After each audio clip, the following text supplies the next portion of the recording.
Hi there everybody, this is David, and Final Fantasy VII Part 3 Revelation is one of my most anticipated games of next year. I cannot wait for it, cannot wait for the trilogy to completely wrap up, and I am chomping at the bit for all the information that I can possibly find, and thankfully, Square Enix is putting out a whole bunch of stuff about it, including some interviews with Hamaguchi, who is the lead director and developer of the game, and today I want to go over that and tell you why this game is really going to be much more like Final Fantasy VI than you even realize, another one of my absolute favorites. And that's totally worth the sub as you come and you join a party and you level on up with me.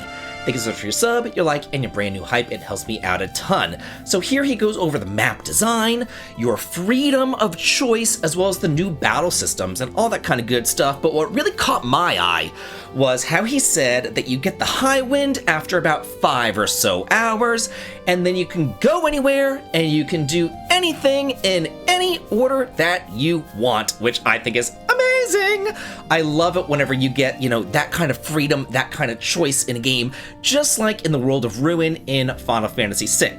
As we all know, there was a ton of stuff to do in Final Fantasy VI once you got, Celeste, and then Edgar, and then Setzer, and you kind of just went off on your way, and you did your little thing. You could go and you could do Kefka's Tower right then and there if you wanted to in Final Fantasy VI.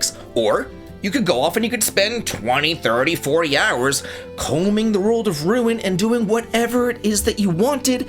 And I really think that this game is going to be very, very similar to that. He goes on to talk about how this is an open world and the entire world is connected from the start. We know that we'll be able to parachute into wherever it is that we want to go, so nothing will be off the table. Then he goes on to say that, we had to include the entire world map. Nothing's left out, nothing's cut. He even said, for example, if we just cut out Cosmo Canyon just because, people would be pissed, and rightfully so. So nothing is cut out, but he also didn't want it to be the same. He didn't want it to be like a rehash. He says, as a gamer myself, I know that simply being told that you can go back to the same map isn't very exciting if only a few minor details have changed, which I saw pretty frickin' recently, and I'm sure you guys did too. Did you play the new Adventures of Elliot demo? And you're going through the present day and everything, and then all of a sudden you go to the past, and you're like, whoa, I can go to the past. And then you get there, and the map looks pretty much exactly the same, down to the treasure chests being in the same spot. I was like, what is this? It just felt like I was doing the same thing over and over again. And I didn't really like that. I wanted the past to really be completely different. I know that it was kind of similar in Chrono Trigger, not to go off on a tangent or anything, but I just wanted it to be a little bit more different. At least move the treasure chests around, you know what I mean? But here he's saying that that is not going to be the case. He says, we absolutely had to preserve the world map from the previous games, but if the experience remained unchanged, those locations would end up feeling redundant. That's why we haven't simply reused the same areas as is. Just as in the original game, the appearance of the weapons has caused major changes across the world.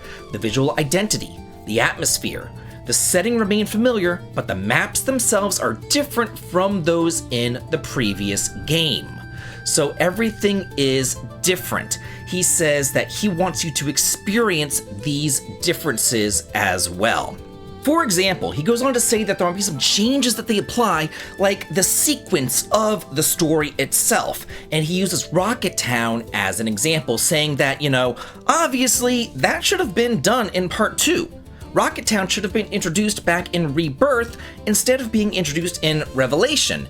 If they actually chose to stick to the original timeline, but, they just didn't because it didn't make sense for this game. They just wanted to change around the flow.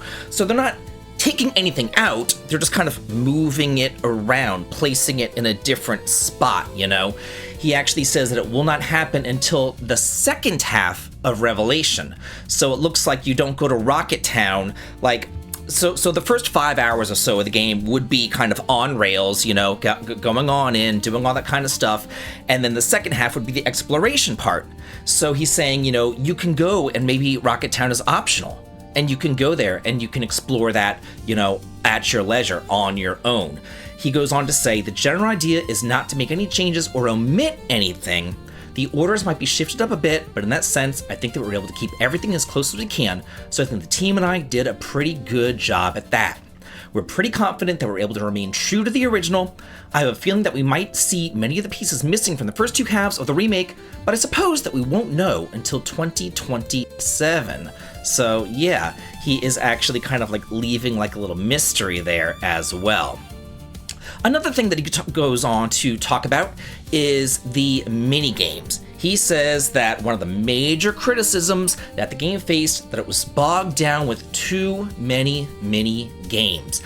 Personally, for me, like, I get that the original Final Fantasy had a lot of mini games, but those mini games lasted like 30 seconds, a minute. They didn't last for like 30 minutes, like the massive mini games did in Rebirth. Also, there was one particular point that really got to me in Rebirth that I was just kind of like, you've got to be kidding me with these freaking minigames. And it was the back-to-back-to-back chapters. First, you're on the ship. You're on the ship going to Costa del Sol, and the entire storyline of the ship is Queen's Blood. So the whole thing is a minigame. Then you get to Costa del Sol, and you are forced into these mini games to buy like swimsuits or something, and I'm like, this wasn't in the original game. Like, what is this? Like, you're forced into all these mini games to buy a swimsuit, and then what's the next story beat right after Costa del Sol? Golden Saucer. And I was like, oh my god, there's so many mini games. Like, it was just too much back to back to back to back. So he goes on that he has addressed that criticism for Revelation. And he says, although deep diving into Rebirth's minigames is optional, there was moments that it was necessary to play them to advance the plot, like the Costa del Sol thing. But they reworked the focus so that the battle-focused content will give battle-related rewards, whereas minigames will give cosmetic rewards like character outfits and costumes. So they balance the game so that if you don't like minigames, you don't have to play them. He also says that minigames will have a skip function, and I know that they had a skip function in Rebirth as well. So yeah, I don't know why he's going on about that, but yeah, you can be able to skip it. But he also says, and I love, this is my favorite one, he does, however, reassure fans that Tifa and Scarlet's slap battle from the original will be in Revelation. Whoa, hell yeah! Definitely, I want to see some bitch slaps. Like, I totally do want to see that. So yeah, this is looking to be pretty freaking cool, pretty amazing. So I cannot wait to see what they really do have in store for us here, where we're going to be going, what we're going to be seeing, what we're going to be doing. But I'm so happy that they're making it this open-ended world that you can go out and explore, and that it's not so structured chapter by chapter like Remake and Rebirth was. I'm really looking forward to this, and I love the Final Fantasy VI World of Ruin thing that they're doing here. I think that is such a smart idea to do. But now I want to hear from you. What do you think about all this news? Let me know down in the comments, and as always, have a good day.